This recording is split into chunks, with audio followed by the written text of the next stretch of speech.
cinética enzimática.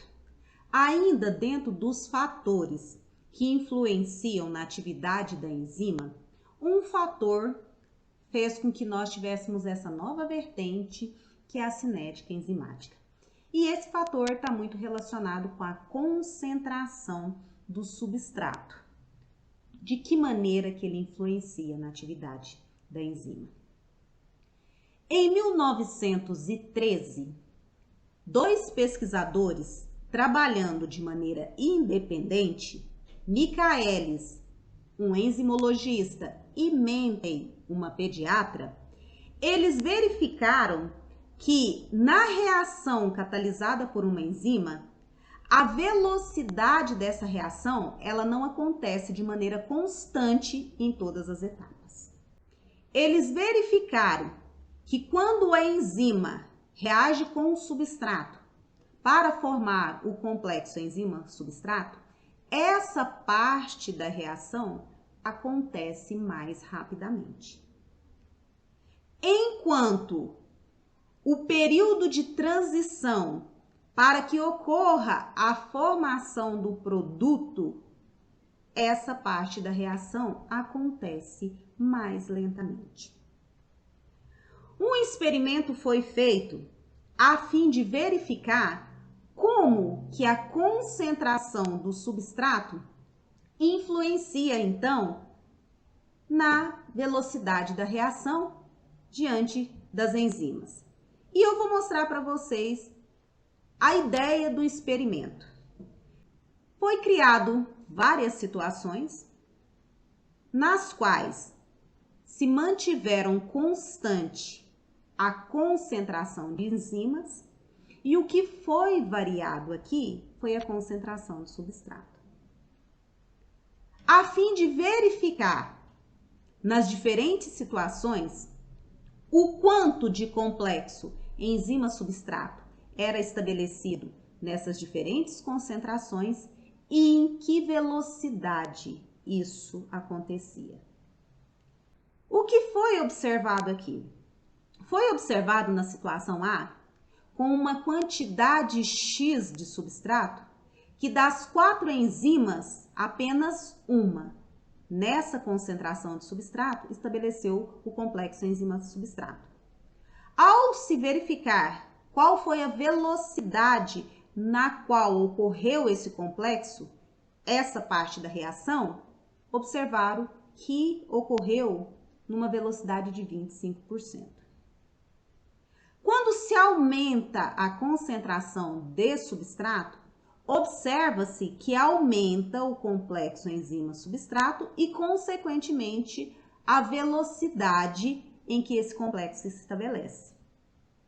E o mesmo foi visto aqui na situação C. Aumentando novamente a concentração do substrato, verifica-se que aumenta o complexo enzima-substrato e aumenta a velocidade dessa reação. A partir desse experimento, foi feito um gráfico para verificar o comportamento dessa reação por meio de um gráfico. E eu vou mostrá-lo aqui para vocês. O que se verificou? Aqui nesse gráfico, nós temos aqui, nesse eixo, a velocidade da reação e aqui a concentração de substrato. O que é visto aqui é que, à medida que aumenta a concentração de substrato, aumenta a velocidade da reação. Só que chega um determinado momento, que é o que está sendo visto no gráfico aqui, é que o aumento da concentração do substrato já não permite o aumento da velocidade da reação. Muito pelo contrário, ele se mantém constante.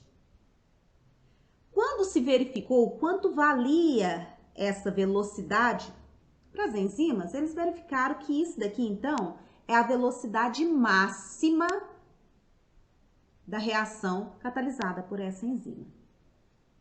Só que ao verificarem onde está a maior eficiência dessa enzima na reação catalisada, eles verificaram que não acontece neste ponto aqui. No gráfico fica nítido para nós que a maior eficiência das enzimas ocorre neste ponto aqui. E quanto vale essa velocidade? Quando isso foi verificado, eles viram que aqui nesse ponto, a velocidade aqui vale a metade da velocidade máxima. E esse ponto aqui, onde nós percebemos a maior eficiência das enzimas, foi chamado de Km. Isso aqui é uma constante de Michaelis e Menten. Para mostrar para nós que, apesar de nós termos uma velocidade máxima, a maior eficiência das enzimas vai acontecer, na grande maioria, na metade da velocidade máxima. Isso significa dizer que não adianta nós aumentarmos a concentração de substrato a fim de tentar manter esse comportamento, que isso não vai acontecer. Chega um momento que, por mais que nós aumentamos a concentração de substrato, nós não vamos aumentar, consequentemente, a velocidade da reação. Tá? Dessa maneira, foi visto como que a concentração de substrato influencia na velocidade da reação. Mas ainda com essa ideia dos fatores que influenciam na atividade de uma enzima, nós ainda temos o que nós chamamos de inibidores enzimáticos. O que é um inibidor enzimático? Inibidor enzimático vai ser toda e qualquer substância que influencia na atividade de uma enzima. Só que nós vamos observar que nós temos diferentes tipos de inibidores. Nós temos o que nós chamamos de inibidores irreversíveis e os inibidores reversíveis. E dentro dos inibidores reversíveis, nós ainda temos os reversíveis competitivos, não competitivos e os mistos. Vamos conhecer como que atua esses inibidores. Então vamos conhecer aqui como que funciona um inibidor irreversível. E como exemplo aqui, eu vou mostrar para vocês a atividade de uma enzima, que é a acetilcolinesterase, que vai ser representado por essa figura aqui. E o inibidor, que nesse caso aqui é o diisopropilfluorfosfato, representado por essa sigla DIPF. O que nós observamos aqui? A enzima, ela está ativa, pronta, esperando para catalisar uma reação. Só que nesse momento aparece o inibidor. E o que ele faz? Nós percebemos aqui que ele se liga ao sítio ativo da enzima. E pior, ele se liga de maneira covalente. Vamos lembrar. Ligação covalente é uma ligação forte. Só que quando nós temos aqui o complexo enzima-inibidor, nós já percebemos que a enzima ela não está mais ativa como ela estava. E essa inativação acontece de maneira irreversível. Nós vamos ver que o inibidor irreversível, ele se combina com o grupo funcional dessa enzima. Aonde ele se ligou? No sítio ativo da enzima. E essa ligação, por ser uma ligação covalente, ela faz com que o inibidor estabeleça entre ele e a enzima um complexo estável. Dessa maneira, inativando a atividade dessa enzima. Vamos conhecer agora os inibidores reversíveis. Só que dentro dos inibidores reversíveis, nós temos o competitivo, o não competitivo e o misto.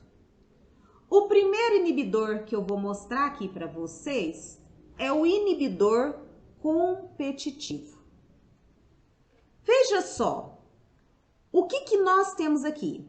Nós temos aqui a enzima e nós temos aqui o sítio ativo dessa enzima.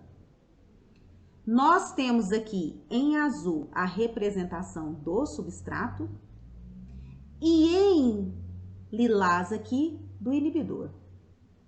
Nós vamos ver que o inibidor, ele tem uma certa semelhança com o substrato. Quando nós falamos de inibição competitiva, nós estamos falando que entre o substrato e o inibidor existe uma competição. Mas eles estão competindo pelo quê? Eles estão competindo por ter formas moleculares semelhantes pelo sítio ativo da enzima. Se o substrato se ligar ao sítio ativo da enzima, nós vamos observar que vai estabelecer o complexo enzima-substrato, e ele está aqui. E quando esse período de transição passar, o que nós vamos ter? O produto. Só que, se o inibidor se ligar ao sítio ativo da enzima, o que nós vamos ter? O complexo enzima-inibidor. E se ele se ligar, o que nós percebemos? Não vai ter a formação de produto. Nesse caso, o que nós observamos? Que o inibidor, ele forma com a enzima um complexo instável. Instável por quê? É característica da inibição reversível que entre o complexo enzima-inibidor não se estabeleça uma ligação covalente. Dessa maneira, não formam um complexo estável. Nós vamos observar que isso acontece porque na presença do inibidor competitivo, vai diminuir a afinidade da enzima pelo substrato. E automaticamente, para que a gente possa reverter essa situação, é necessário que seja aumentado a concentração de substrato para que o complexo enzima-substrato volte a funcionar. Então, veja bem aqui. Vamos imaginar a seguinte situação. Em concentrações iguais de substrato e inibidor competitivo, nós vamos observar que quem se liga ao sítio ativo da enzima é o inibidor. E se nós aumentarmos a concentração de inibidor? Aumentar a concentração de inibidor não resolve a situação. Vai continuar o aumento da afinidade da enzima por esse inibidor. Mas vamos imaginar o seguinte, o que nós queremos? Nós queremos o complexo enzima-substrato. Porque uma vez tendo isso, nós vamos ter a formação de produtos. Só que para que isso aconteça na presença de inibidor competitivo, é necessário que o aumento da concentração de substrato seja feito nesse meio. E quando nós aumentamos a concentração do substrato, automaticamente a velocidade máxima da reação ela é atingida e nós temos aí a quantidade de produto sendo produzida por essa reação. Inibição reversível não competitiva, que em determinadas situações também é chamada como incompetitivo. Nesse caso aqui, o que nós vamos observar? É uma inibição não competitiva. Ao contrário da que nós vimos anteriormente, não existe aqui uma competição entre o inibidor e o substrato. Por que não existe uma competição? Porque aqui o inibidor ele vai ter um sítio de ligação próprio para ele, que é esse local aqui.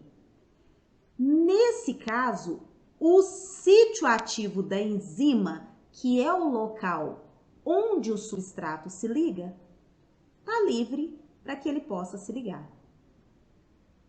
Mas então, o que nós vamos observar? Se porventura a enzima se ligar ao substrato, nós vamos ter o complexo enzima-substrato e o produto vai ser liberado. Mas vamos imaginar, porque é condição na inibição não competitiva, que o substrato se ligue para que, na presença de um inibidor não competitivo, ele possa se ligar. E aí nós vamos ter aqui, olha só, quando isso acontece, nós temos aqui o complexo enzima-substrato. No entanto, como tem um sítio específico para o inibidor, ele também se liga.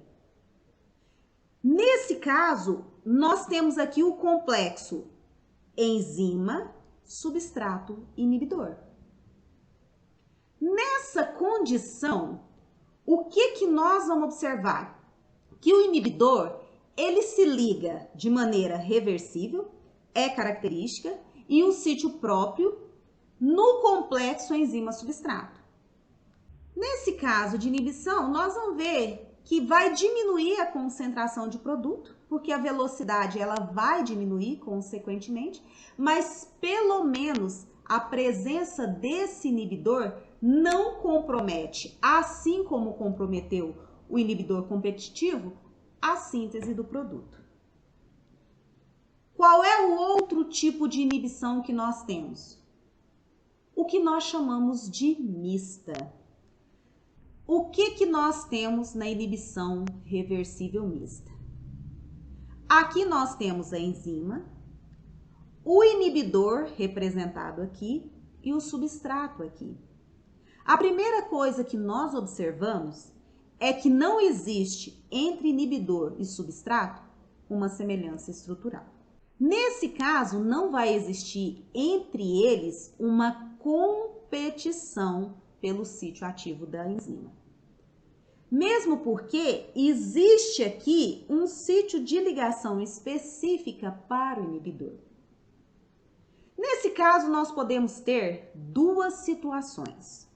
Vamos imaginar que o substrato se liga à enzima, nós temos o complexo enzima-substrato, nós já conhecemos essa situação, vai ter a liberação do produto. Mas vamos imaginar que ao invés do substrato se ligar, primeiro liga-se o inibidor. Bom, não tem nenhum problema isso, mesmo porque o inibidor ele se liga a um sítio diferente do sítio ativo. Nesse caso, o substrato pode se ligar. E nós temos aqui o complexo enzima, substrato, inibidor. Mesmo tendo esse complexo aqui, nós vamos ver que o produto ele vai ser liberado. Então, é característica de inibição reversível mista que o inibidor não tenha semelhança com o substrato. Nós vamos observar aqui que a presença do inibidor ele vai diminuir a velocidade da reação, mas não vai comprometer a síntese de produtos. Dessa maneira, nós visualizamos que vários fatores podem influenciar na atividade das enzimas. Resta para nós finalizarmos a nossa conversa sobre enzimas, eu dizer para vocês que existem enzimas que são chamadas de enzimas regulatórias. Por definição, enzimas regulatórias são aquelas que apresentam uma atividade catalítica aumentada ou reduzida em resposta a certos sinais. E esses sinais vão fazer com que essa enzima, ao ser ativada, ela funcione naquela via metabólica como uma enzima regulatória. De modo que a via ela pode ser interrompida ou ela pode ser aumentada a sua atividade. Na maior parte dos sistemas multienzimáticos, que são as vias metabólicas que nós vamos conhecer, a primeira enzima da sequência, geralmente, ela é uma enzima regulatória.